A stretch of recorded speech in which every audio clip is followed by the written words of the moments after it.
जय हिंद साथियों, मैं जय किशन स्वागत करता हूं आपका हमारे यूट्यूब चैनल पर। आपको पता ही है अभी लाइब्रेरी और कोचिंग पर क्या सिस्टम है। मतलब लाइब्रेरी और कोचिंग पे जो अवैध लाइब्रेरी और जो कोचिंग चल रही है, जो बेसमेंट में है, उनके ऊपर कार्रवाई करी जा रही है नगर निगम और पुलिस थाने के थ्रू।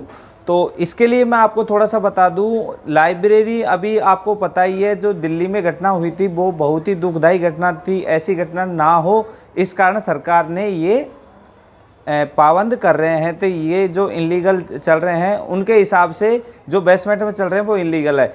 इसके लिए आपको जैसे बेसमेंट में आपकी लाइब्रेरी है, कोचिंग है, तो उसके अंदर या तो 2 गेट होने चाहिए। एक गेट है तो समस्या है, इमरजेंसी गेट होना चाहिए।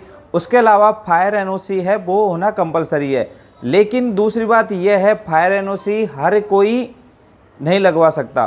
फायर एनओसी के लिए यहाँ पे आपको अच्छी तरह पता है कि लाइब्रेरी एक छोटा बिजनेस है, ये इसको अपन कोचिंग के साथ कंपेयर करें ये बिल्कुल ही गलत है।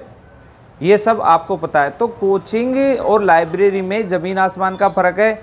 लाइब्रेरी में आपको पता है स्टूडेंट 500 रुपये देता है, कोचिंग में 10, 20, 30, 40, 50 हज़ार रुपये देता है। तो इसके लिए ये वीडियो मैंने बनाया है कि आप सावधानी रखें। आप भी अपनी लाइब्रेरी में है जो एडजस्ट करें। जैसे 2 गेट हो सके तो 2 गेट आप ऐड करें। अभी सरकार का कोई आदेश नहीं है कि ये लाइब्रेरी ओपन होगी, बट ये आपको कर लेना है ताकि जैसे ही आदेश मिले तो अपन को कोई परेशानी ना हो। इसके अलावा फायर सप्लीमेंट जैसे फायर एनओसी वगैरह है, तो फायर एनओसी देखो हर किसी की तो बस की है नहीं। यहाँ पे आपको फायर एनओसी के लिए उसमें 2.5-3 लाख रुपए का खर्चा होता है, तो वो हर कोई मेंटेन नहीं कर सकता। और मैं दूसरी बात करूँ तो मैक्सिमम लाइब्रेरी बेसमेंट में ही है। तो बेसमेंट में आप जैसे 2 दरवाजे की व्यवस्था हो तो आप 2 दरवाजे ज़रूर एडजस्ट कर ले, मतलब एग्जिट ज़रूर होना चाहिए। पानी भरता है, मतलब बेसमेंट में है तो पानी भरने की कंडीशन में उस पानी को निकालने के लिए पंप होना चाहिए। तो इन सब की आपको बड़ी सावधानी रखनी है और इनकी सुविधा रखनी है। उसके अलावा जैसे आपका ग्राउंड फ्लोर पे है तो फायर एनओसी मतलब फायर सप्लीमेंट जो अपन आग बुझाते हैं सिलेंडर वगैरह, उससे तो उसको भी आप लगा सकते हो। उसके अलावा आपको 3-4 बांस अपनी लाइब्रेरी में रखने होंगे ताकि मान लो कोई शॉर्ट सर्किट होता है या फिर करंट की प्रॉब्लम आती है तो उस बांस के थ्रू आप उसे छुड़ा सको। उसके अलावा यहाँ पे आपको 3-4 बाल्टी है वो रखनी पड़ेगी जिसमें मिट्टी वगैरह होती है आग बुझाने के लिए। तो ये सब सावधानियाँ आप बरतें और अपनी लाइब्रेरी में ज़रूर रखें।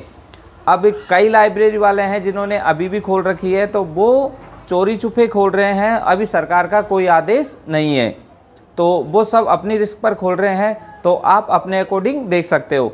लेकिन मेरी गुजारिश यही है कि जो सरकार के आदेश है उसके अकॉर्डिंग चले। और जो मतलब लाइब्रेरी एसोसिएशन है तो उनको ये ध्यान रखना ज़रूरी है कि लाइब्रेरी धारकों का भी ध्यान रखें। लाइब्रेरी और कोचिंग में डिफरेंस है तो आप इनको दोनों को कंपेयर ना करें।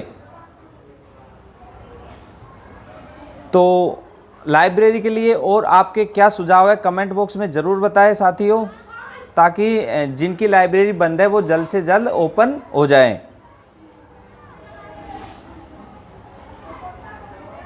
ये आप सुझाव कमेंट बॉक्स में ज़रूर दें ताकि अपन सबको पता चल सके कि लाइब्रेरी के लिए क्या क्या ज़रूरी है। और लाइब्रेरी के लिए जैसे गवर्नमेंट कोई नियम निकालती है या फिर कोई रूल्स लाती है तो उसके लिए अपन को तैयार रहना है। और जो मतलब लाइब्रेरी धारकों को कोचिंग के साथ कंपेयर ना करें, इसका थोड़ा आपको ध्यान रखना है क्योंकि कोचिंग और लाइब्रेरी में बहुत डिफरेंट है। लाइब्रेरी तो एक सेवा है और कोचिंग एक बिजनेस है, तो इन दोनों को कंपेयर करना मेरे हिसाब से कतई गलत है। बाकी आपकी क्या राय है कमेंट बॉक्स में ज़रूर बताएं।